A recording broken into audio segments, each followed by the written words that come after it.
보라, 내가 이스라엘 자손 중에서 레위인을 택하여 이스라엘 자손 중에 태를 열어 태어난 모든 마디를 대신하게 하였은즉 레위인은 내 것이라.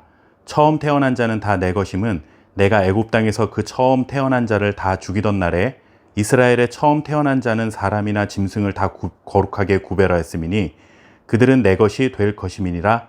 나는 여호와이니라. 아멘. 가나안을 향해 행진을 시작하는 이스라엘 백성들이 지파별로 진영을 이루고 질서 있게 행진을 하게 되는데, 그 중심에는 성막이 위치하고 있다는 것은 하나님의 백성들은 항상 하나님 중심의 삶을 살아야 한다는 것을 보여줍니다. 이렇게 하나님의 백성들 모두는 성막을 중심으로 살아가야 하지만 모두가 성막의 일을 하며 살아가는 것은 아닙니다. 우리 시대에 어울리는 표현으로 바꾸자면 우리 모두는 교회를 중심으로 신앙생활을 하고 일상을 살아가지만 모두가 교회에서 사역을 하는 자들은 아니라는 것이죠. 하나님의 백성들의 삶의 중심에 있는 성막에서 일하는 자들을 하나님께서는 특별히 선택하셨습니다. 바로 제사장과 레위 지파 사람들입니다. 이들은 성막을 섬기는 특별한 자리로 부름을 받은 사람들입니다. 이렇게 특별한 자리로 부름을 받았다고 해서 이들이 다른 지파 사람들보다 더 우월한 사람들이라는 뜻은 결코 아닙니다. 제사장과 레위 지파가 특별한 위치에 선 이유는 하나입니다. 그것은 섬김을 위한 것입니다. 제사장 직분으로 부름을 받은 아론과 그의 아들들은 제사와 관련된 모든 일들을 섬기며 이스라엘 백성들과 하나님 사이에 중보자의 역할을 감당해야 했습니다.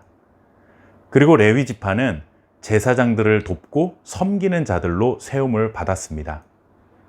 6절 말씀해 보시면 제사장 아론 앞에 서서 그에게 시종하게 하라 하고 전합니다.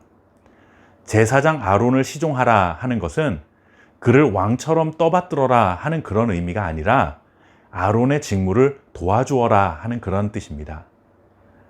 이렇게 제사장과 레위 지파가 성막의 일을 섬긴다 하는 것은 다른 지파 사람들보다 더 훌륭하고 중요한 일을 맡았다라는 그런 뜻이 아닙니다.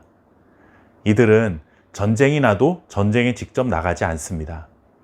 전쟁은 나머지 12지파가 하게 됩니다.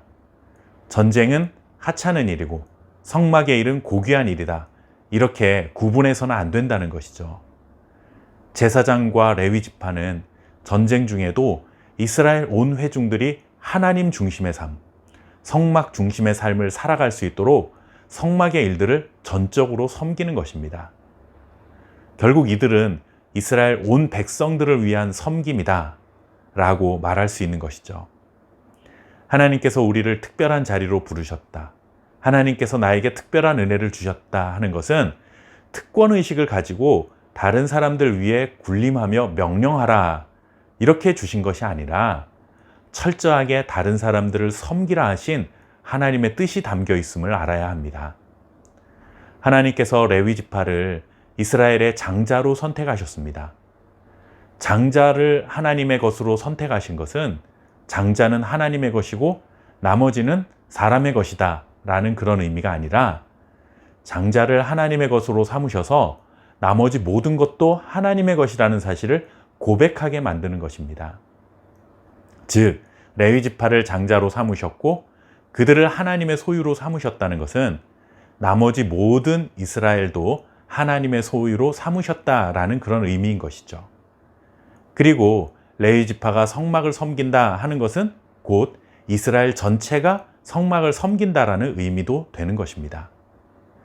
우리는 각자의 부르심의 자리에서 다양한 모습으로 살아가지만 어느 누가 더 우월한 자로 부름을 받았고 어느 누가 더 열등한 자로 부름을 받은 것이 아닙니다. 높고 낮음은 없습니다. 이것은 세상의 원리입니다.